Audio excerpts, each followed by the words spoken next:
Be, yung... Meron ka na ba yung sa...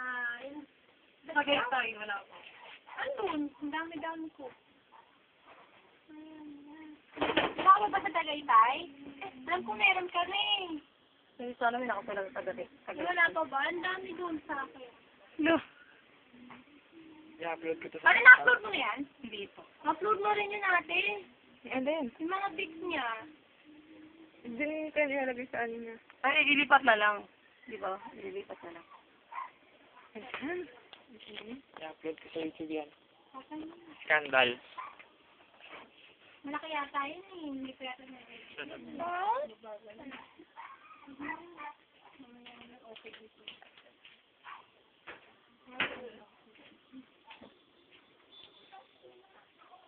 Kaya na. Baba lang. I-upload ko sa ano ko sa YouTube.